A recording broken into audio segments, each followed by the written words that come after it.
بسم الله الرحمن الرحيم. الحمد لله رب العالمين، والصلاة والسلام على أشرف الأنبياء والمرسلين وعلى آله وأصحابه أجمعين.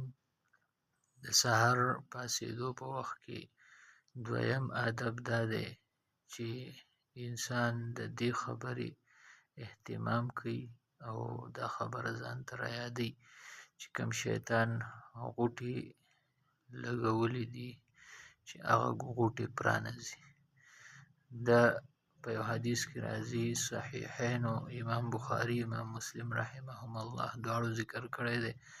د ابو هریره رضی الله عنه په روایت سره فرمایي چې کله انسان ویده شي نو شیطان د سر د پاسه 3 غوټې لګوي او په هره یوه غوټه باندې دا وایي چې اوږده شپه ده، ویده شه. نو چې کله دا انسان راپاسي او دی د الله نوم واخلي، د الله ذکر وکړي، نو دغه یوه غوټه پرانستلی شي. او کله چې دی بیا اودس وکړي نو دویمه غوټه پرانستلی شي. او چې کله دی بیا لمونځ هم وکړي نو دریمه غوټه ورسره پرانستلی شي.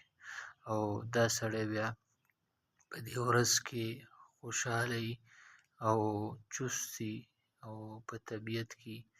او چې کله داسې نه وي او د دغې غوټو د پرانستو اهتمام ونه کړی شي، د الله یاد را نه شي، اودس هم ونه شي او لمونځ هم ونه شي، نو دا سړی غمجن وي بیا او ناراستی، کار ته یې ډډې نه لګي.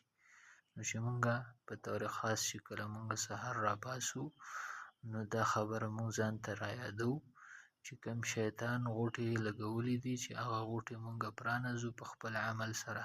د الله نوم واخلو، الله یاد کړو، هغه دعا ووایو کومه دعا چې مخکې لومبني ادب کې تېره شوه، او اودس وکړو، بیا لمونځ ته لاړ شو، الله ته متوجه شو چې زمونږه دا نوې ورځ دا کومه د ژوند یو اهمه حصه چې ده دا په خوشحالۍ باندې تېره شي، د الله په اطاعت کې تېره شي او د شیطان نه په لرې والي کې تېره شي. الله دې موږ له د عمل کولو توفیق راکړي.